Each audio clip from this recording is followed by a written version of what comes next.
ఎవరి మాటలు విందాం? దేవుని మాటలు మనము విందాము. హల్లెలూయా. ఇది లేచి వచ్చి కట్టినటువంటి ఊరు. ఇది ఈ సత్యం చాలా మందికి తెలవదు. సాగర్లో మునిగిపోయినప్పుడు లేచి వచ్చి ఊరు కట్టేటప్పుడు, అయితే ఆ ఊరు కట్టేటప్పుడు ఒక ఇంజనీరింగ్ క్రిస్టియన్స్ వాడు వచ్చిందంట. ఒక ఇంజనీర్స్ క్రిస్టియన్స్ వాడు వచ్చి ఈ ఊరు కట్టేటప్పుడు రోడ్లు వేయాలన్నా ప్లాట్లు చేయాలన్నా మొట్టమొదటిగా అతను అడిగినట్టు కదా, ఈ ఊళ్ళో క్రిస్టియన్స్ వాళ్ళు ఎవరన్నా ఉంటే ఒక్కరు చేతి లేపండి నేను గుర్తుపడతా అన్నప్పుడు, ఇక్కడ మా నాయనమ్మ అని ఒక శాంతమ్మ అని అటువంటి ఒక ఆమె ఉంది. శాంతమ్మ ఆమె పేరు. హల్లెలూయా. ఆమె చేతులు ఎత్తింది. మొట్టమొదటిగా క్రిస్టియన్స్ వ్యక్తి ఎవరంటే బుడిగపాకు శాంతమ్మ.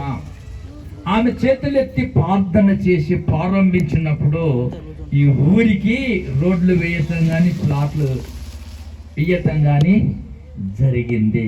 ఈ శాంతమ్మ అనేటంటే ఆమెకు అప్పుడు దేవరకొండ ఏరియాలో ఎక్కడ మందిరాలు లేవు. అక్కంపల్లి మాత్రం ఒక్కటే సావులూరు మందిరం ఉండే. ఆ మందిరం అక్కంపల్లి నుంచి ఆమెని అక్కడ ఇవ్వబడ్డారు కాబట్టి ఆమె అక్కడ రక్షణ పొంది ఇక్కడ వచ్చి ఆమె యావని ప్రార్థన చేసిందో. కానీ ఈరోజు అద్భుతంగా ఈ గ్రామంలో 4 మందిరాలు ఈ ప్రాంతం అంతటా పరిచర్య జరుగుతుంది. అది కాకుండా ఈ బుడిగపాకు వంశముల నుంచి దేవుడు సేవకులు లేవనెత్తినాడు. గట్టిగా చప్పట్లు కొట్టాడు. హల్లెలూయా. ఇదంతా శాంతమ్మ చేసినటువంటి ప్రార్థన. చివరిలో చనిపోయే ముందల 2 పావుల బిళ్ళలు ముడి కట్టుకొని పానం ఇంకా జరిచేపటికి పోతుందా దగ్గరికి పిలిచి సంకలు పెట్టుకొని ప్రార్థన చేసి, ప్రభు నిన్ను గాడిదను చేస్తాడు నాయన అనేది. నేను ఈ మాట నాకు గుర్తుంది. మా నాయన ఏమన్నది, ప్రభు నిన్ను ఆమె భాష అలాగే ఉండేది. తాళరా అనేది. తాళరా అంటే చప్పుడు చేయకుండా ఉండేటటువంటి మాట. అయితే ఆ మాటతో ఆమెని ఆ రోజు ప్రార్థన చేసి ఏం చెప్పిందంటే ఆమె ఏం చెప్తాడు, నేను గాడిదను చేస్తానన్నప్పుడు నన్నే కాదు, హల్లెలూయా, బుడిగపాకు వారి వంశముల నుంచి సేవకులను లేవనెత్తుతున్నాడు దేవుడు. హల్లెలూయా. ఈ ప్రార్థన ఫలితం ఎవరిదంటే బుడిగపాకు శాంతమ్మ గారిది. దేవునికి స్తోత్రం. వాక్యంలో చూసుకుందాం. దేవుని వాక్యాన్ని మనము ధ్యానించుకుందాం. ఏం ధ్యానించుకుందాం? దేవుని వాక్యాన్ని మనం ధ్యానించుకుందాం. ద్వితీయోపదేశ కాండం 32వ అధ్యాయం 39వ వచనంలో ఒక మాట అందించండి. ద్వితీయోపదేశ కాండం 32వ అధ్యాయము 39వ వచనము. ఇదిగో నేనే దేవుడను. హల్లెలూయా. గట్టిగా చెప్పండి. హల్లెలూయా. ఇదిగో అంటున్నాడు. ఇదిగో నేనే దేవుడను, నేను తప్ప వేరొక దేవుడు లేడు. మృతి నొందించువాడను బ్రతికించువాడను నేనే. ఇంకొక మాట గాయపరుచువాడను స్వస్థత పరుచువాడను నేనే. ఈ వాక్యం వింటే ఆయన చెప్తున్నాడు, ఒకటి మనకు అర్థమయ్యేటట్టు దేవుడును నేనే అని చెప్తున్నాడు. రెండోది ఏం చెప్తున్నాడు అంటే, రెండో మాటలా ఏం చెప్తున్నాడు, నిన్ను మృతి బృందించువాడను, నిన్ను మృతి బృందించువాడను, మృతిలో నుంచి తిరిగి బ్రతికించువాడను నేనే. హల్లెలూయా. ఇప్పుడు ఉదాహరణకు తండ్రికి కోపం వచ్చి కుమారుని కొడితే తల్లి చాటుకు వెళ్ళి దాచిపెట్టుకుంటుంది. తల్లికి కోపం వచ్చి కుమారుని కొడితే తండ్రి చాటుకి వెళ్ళి దాచిపెట్టుకుంటాడు. లేక భర్తకు కోపం వచ్చి భార్యను కొడితే మామసాటికెళ్ళో దాక్కుంటుంది, అత్త చాటుకెళ్ళో దాక్కుంటుంది, లేక ఎవరు పక్కింటికో వెళ్ళి దాగుకుంటుంది కోపం వస్తే. దేవునికి కోపం వచ్చి ఆయన నిన్ను సంపజూస్తే నువ్వు దాచుకునే చోటు ఎక్కడనన్నా ఉందా? ఒక బాగా ఆలోచించాలి ఈ రాత్రి. ఆయనకు కోపం వచ్చి ఆయన నిన్ను సంపజూస్తే నువ్వు ఎవరి చాటుకి వెళ్ళి దాక్కుంటావు? ఎక్కడికి వెళ్ళి తప్పించుకోగలుగుతావు? నీ ఐశ్వర్యం నీ తప్పించదు, నీ చుట్టూ ఉన్నవారు నిన్ను తప్పించలేరు. దేవునికే కోపం వచ్చినప్పుడు, నిన్ను చంపాలని చూసినప్పుడు ఎక్కడ పోయి దాచిపెట్టుకోగలుగుతావు? తప్పించుకోగలుగుతావు? ఎక్కడ పోతావు? ఒక పలు ఆలోచన చేయండి, ఒక పలు ఆలోచన చేయండి. వస్తుందా దేవునికి కోపము? వస్తుందా? వస్తుందా? వస్తుందా? దేవునికి కోపం వస్తుంది. హల్లెలూయా. ఆయన భక్తుడైనటువంటి మోసే అంటే అందరికీ తెలుసు. అద్భుతాలు చేసుకుంటా ఇశ్రాయేల్ జనాంగాన్ని 6 లక్షల మందిని నడిపించుకుంటూ అద్భుతాలు చేసుకుంటూ ఆయన ప్రార్థన చేస్తే జరగనిది ఏమి లేదు కూడా. అలా అద్భుతాలు చేసుకుంటూ జరిపించుకుంటూ వస్తుంటే ఒకానొక రోజు మోసకు కోపం వచ్చింది.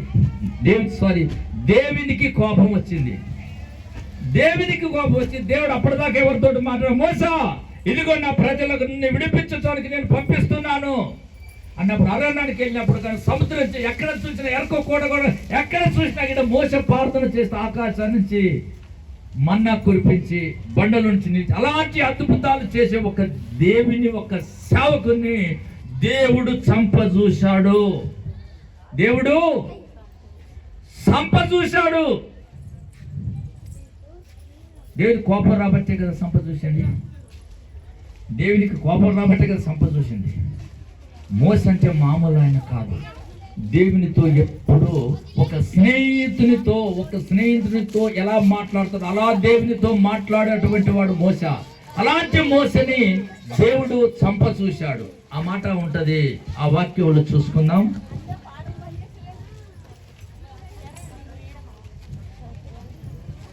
ఆ మాట బైబిల్లో ఉన్నదా లేదా అనేది చూసుకోవాలా. నిర్గమకాండము 4:24 జాగ్రత్త వినాల.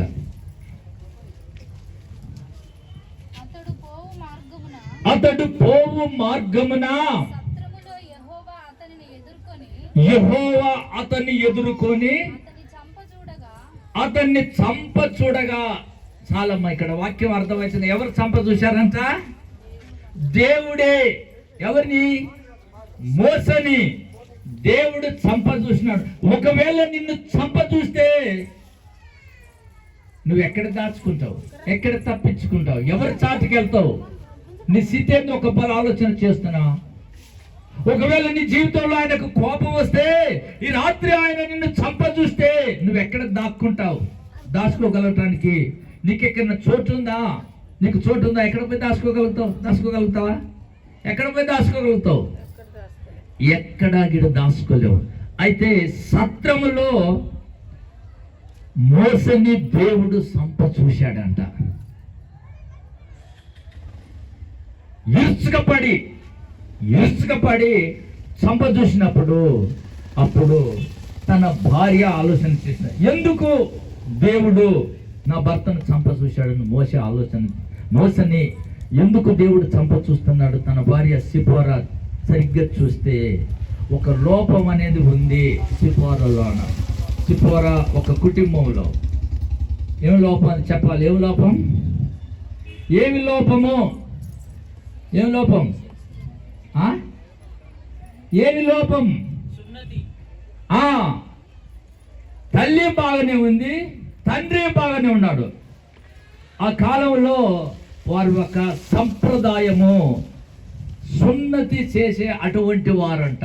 సున్నతి చేసే అటువంటి వారైతే ఈ మోస దేవుని మాట వింటున్నాడు, భార్య దేవుని మాట వింటున్నాడు. తన కొడుకు మాత్రము సున్నతి చేయలే. తన కొడుకుని దేవునికి ఇష్టానుసారంగా నడిపిస్తలేరు. తన కొడుకు వేరే మార్గంలో నడుస్తుంటే ఇంతమందికి చెప్తావు, నీకు కొడుకుకే నీవు చెప్పుకోవా, నీ కొడుకుని నా సొత్తుగా చేయవా అని ఆ సున్నతి చేయకపోవటం ద్వారాగా మోసని దేవుడు చంపటానికి చూశాడు. మోసని దేవుడు చంపటానికి చూసినప్పుడు ఎవరు అడ్డుపడ్డరు? ఎంతనే తన భార్య సిపోరా ఏం చేసిందంటే ఒక వాడిగల రాయి తీసుకొని ఎంతనే అక్కడికక్కడ తన కుమారునికి సున్నతి చేసి అతని పాదాల యొద్ద పడవేసినప్పుడు ఆ సున్నతి చూసి దేవుడు అతన్ని వదిలిపెట్టి వెళ్ళిపోయినట్ట. గట్టిగా చప్పట్లు కొట్టండి. హల్లెలూయా. ఈ రోజు నీ పరిస్థితి అదే కీడు, నీ అపాయము నీ కుటుంబం మీదకి రావచ్చు. నీ యొక్క కుటుంబం మీదకి కానీ, నీ మీదకి కానీ, నీ భర్త మీద కానీ, నీ ఒక వంశం మీద కానీ ఆయన కోపం వస్తే నువ్వు అడ్డుపడాలి. ఆ రోజు సిపోరా అడ్డుపడి తన మోస ప్రాణాలని కాపాడుకుంది. దేవునికి స్తోత్రం కలుగును గాక. హల్లెలూయా, హల్లెలూయా. దేవునికి కోపం వచ్చినప్పుడు తన భర్తని దేవుని చేతిలో నుంచి కాపాడుకోగలిగింది సిపోరా. ఒకటి నెంబర్ 1. నేను చాలా తొందరగా ముగిస్తాను. రెండోది ఇక్కడ నేను మీకు చెప్పి త్వరగా ముందుకెళ్తాను. నిర్గమకాండము 32:9 వచ్చిన వాళ్ళు చూస్తే అక్కడ కూడా ఒక మాట రాయబడింది. దేవుని మాటలు విలువైనటువంటి మాటలు. మరియు యెహోవా ఇట్లనెను, నేను నా ప్రజలను చూసి ఉన్నాను. ఇదిగో ఈ ప్రజలు లోబడని వాళ్ళని వారు. మోసతో అంటాడు, మోస ఈ ప్రజలని నేను చూస్తున్నాను, నువ్వు పడుతున్న ప్రయాసాన్ని నేను చూస్తున్నాను, నీ కష్టాన్ని నేను చూస్తున్నాను, నువ్వెంత ప్రయాసపడా, నువ్వెంత కష్టపడా, ఈ ప్రజలు లోపడతలేరు కాబట్టి ఈ అరణ్యంలో వీళ్ళని అగ్నితో కాల్చివేసి వీరిని నేను భస్ము బూడిద చేస్తానని దేవుడు మోసతో మాట్లాడినప్పుడు మోస ఏం చేశాడంటే, అయ్యా జీవ గ్రంథములో నుంచి నా పేరు తీసేయి, కానీ ఈ ప్రజలు మాత్రము అగ్నితో కాల్చివేయవద్దని తన ప్రాణాలని కాపాడటానికి మోస దేవునికి అడ్డుపడ్డాడు. హల్లెలూయా. ఎవరి ప్రాణాలకు అడ్డుపడ్డాడు? ఇశ్రాయేలు ప్రజలు 6 లక్షల మంది ఇశ్రాయేలు ప్రజలు తీసుకొని వచ్చినప్పుడు ఎంత చెప్పినా దేవుని మాటకు ఎంత చెప్పినా లోపడకపోయే వరకు దేవుడే అంటాడు స్వయాగా, ఈ ప్రజలు లోపడని ప్రజలు, ఈ ప్రజలు నీ మాట వినరు. మోసా నేను చూస్తున్నాను, ఈ ప్రజలా వీళ్ళని చంపేస్తాను, అరణ్యంలో అగ్నితో కాల్చివేసి నిన్ను గొప్పవానిగా చేస్తాను, నిన్ను ఉన్నతమైన స్థితిలో ఉంచుతాను అన్నప్పుడు మోసే ఏం చేస్తాడు? అయ్యా నీ ఘనమైన నామం ఘనపరచబడాలి, నీ మహిమ కలిగిన నామం మహిమపరచబడాలంటే నువ్వేమన్నా వాగ్దానం చేశావు? ఇదిగో ఈ ప్రజలను నేను పాలు తేనెలు ప్రవహించు దేశానికి తీసుకెళ్తాను. ఐగుప్తులో మా పితరుని అబ్రహాం, ఇస్సాకు, యాకోబులతో నువ్వు ప్రమాణం చేశావు. ఈ అరణ్యంలో ఇప్పుడు చంపితే ఏమంటారు? దేవుడు చేతగానటువంటి వాడు ఇశ్రాయేలు ప్రజలను తీసుకోలేకపోయాడు, ఐగుప్తు దేశం తీసుకెళ్ళలేక వారిని అరణ్య మార్గములో చంపివేశారని నీ ఘనమైన నామం దూషణ పాలవుతుంది. హల్లెలూయా. నీ ఘనమైన నామం అవమాన పాలవుతుంది. అయ్యా నేను గొప్ప కాకపోయినా పర్వాలేదు, కానీ ఈ ప్రజలను మాత్రం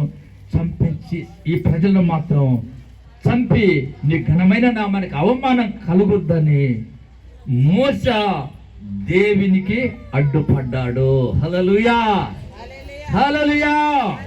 ఈరోజు నీ ప్రార్థన ఎలా ఉండాలంటే, నీ కూతురు జీవితానికి నీ ప్రార్థన అడ్డుపడాలి, నీ కొడుకు జీవితానికి నీ ప్రార్థన అడ్డుపడాలి. ఈ అడ్డుపడలు లేకుండా అనేక మంది ఏం చేస్తారంటే తన ప్రాణాలు తన చేతులారనే తీసుకుంటారు, తన ప్రాణాలను తీసుకుంటారు. ఎందుకు? అడ్డుపడలేక, అడగలేక. ఇక్కడ ఏం చేశాడు మోసే? అయ్యా ఇదిగో బ్రతిమలాడుతున్నాడు. హల్లెలూయా.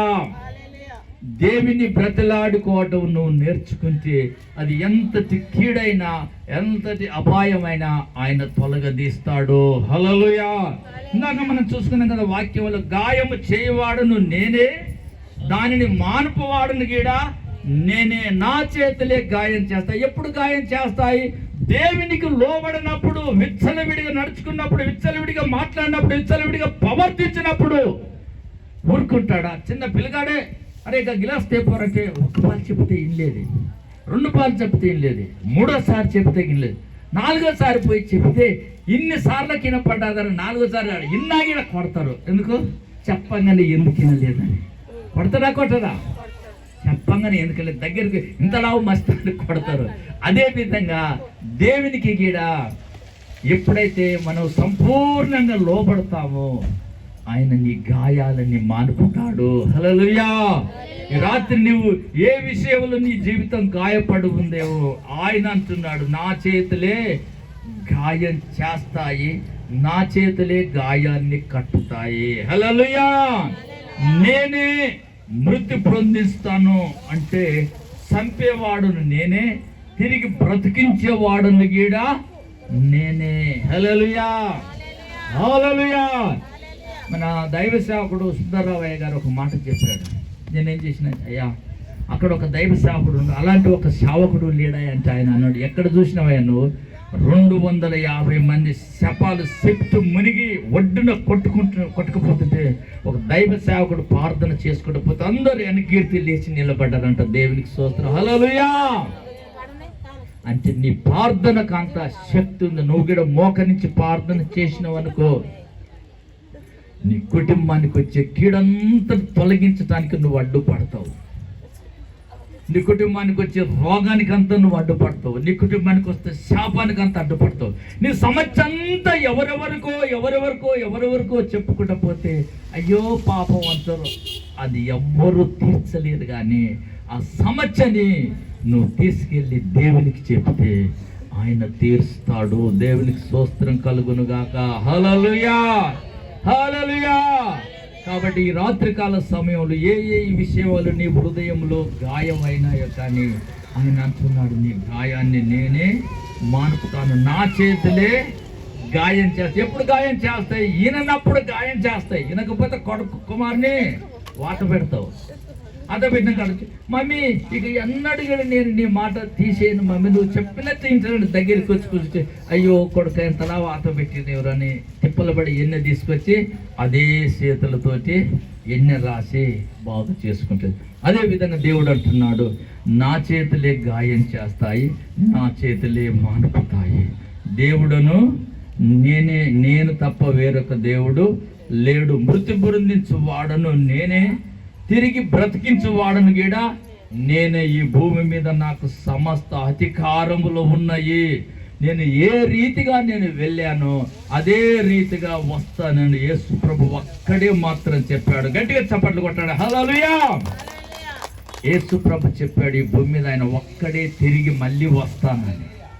ఆయన వస్తాడు, మనల్ని తీసుకెళ్ళి ఆయన ఉండే స్థానంలో మనలా ఉంచుకుంటాడు. దేవుడి కొద్ది వాక్యాన్ని దీవించునుగాక. ఆమేన్. ఈరోజు ప్రార్థన అవసరం ఏంటంటే, నేను అందరినీ ప్రార్థన అవసరం కోరుతున్నా. తెల్లారిపల్లిలో ఒక మందిరం కట్టబడాలి. అందరూ కూడి ఆ మందిరం కట్టబడేటట్టు మీరందరూ ఒక పాలి ఆ మందిరం కొరకు ప్రార్థన చేయండి.